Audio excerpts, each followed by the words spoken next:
महाभारत का युद्ध, जिसे धर्म और अधर्म के बीच की लड़ाई माना जाता है, कुरुक्षेत्र में हुआ था। इस पावन भूमि का चुनाव श्री कृष्ण ने कई महत्वपूर्ण कारणों से किया। कुरुक्षेत्र को प्राचीन काल से ही धर्मक्षेत्र कहा गया है। यह स्थान वेदों और पुराणों में पवित्र और तपस्वियों की तपोभूमि के रूप में वर्णित है। यहाँ पर ऋषिमुनियों ने तपस्या की थी और यह भूमि यज्ञों के लिए भी प्रसिद्ध थी। ऐसा माना जाता है कि यहाँ पर की गई तपस्या और युद्ध दोनों ही फलदायी होते हैं। इस भूमि का धार्मिक और पवित्र महत्व कुरुक्षेत्र को महाभारत के युद्ध के लिए सबसे उपयुक्त स्थल बनाता है।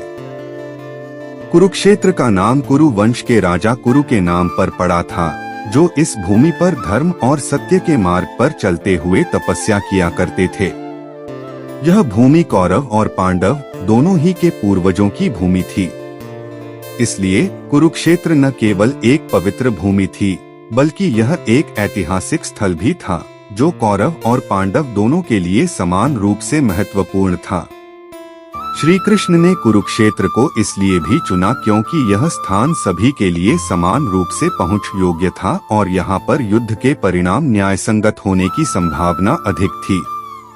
यह भूमि सभी राज्यों के बीच लगभग मध्य में स्थित थी, जिससे दोनों पक्षों के लिए यहाँ तक पहुँचना सरल था।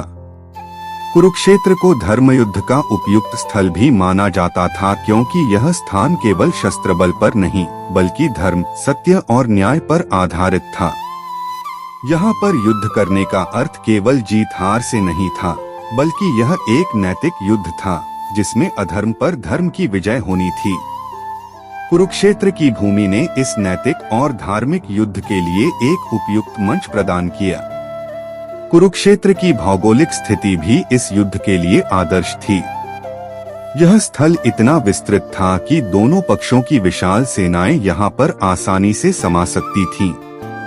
इसके अलावा कुरुक्षेत्र के चारों ओर कोई बड़ा प्राकृतिक अवरोध नहीं था, जिससे युद्ध की रणनीति बनाने और उसे क्रियान्वित करने में किसी प्रकार की कठिनाई नहीं होती थी। यह स्थल दोनों पक्षों को समान अवसर प्रदान करता था, जिससे युद्ध न्यायसंगत तरीके से हो सके।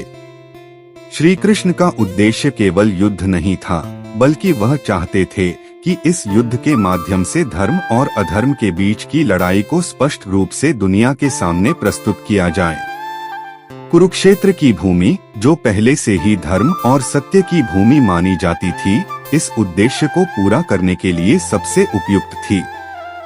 इसके साथ ही श्री कृष्ण ने गीता का उपदेश भी इसी भूमि पर दिया, जो कि केवल अर्जुन के लिए नहीं, बल्कि पूरी मानवता के लिए एक महत्वपूर्ण शिक्षा थी।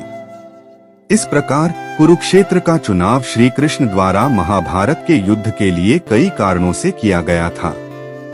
यह भूमि धार्मिक, ऐतिहासिक, रणनीतिक और न्यायिक दृष्टि से उपयुक्त थी। श्री कृष्ण ने इस युद्ध को केवल जीत और हार के नजरिए से नहीं देखा, बल्कि इसे धर्म और अधर्म के बीच की लड़ाई के रूप में देखा, और कुरुक्षेत्र की पावन भूमि ने इस लड़ाई को उचित मंच प्रदान किया।